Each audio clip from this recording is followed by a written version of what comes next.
সুজি রান্না করলাম, এটা আমার স্টাইলে স্পেশাল কবি।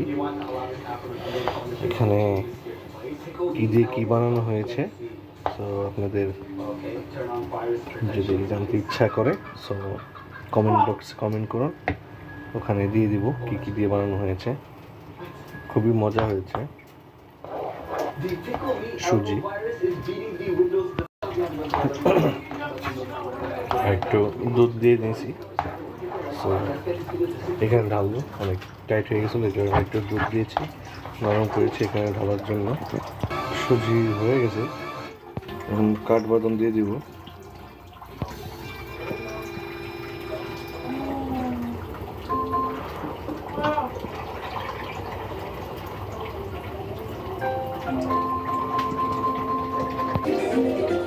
সিম্পল হালুয়া।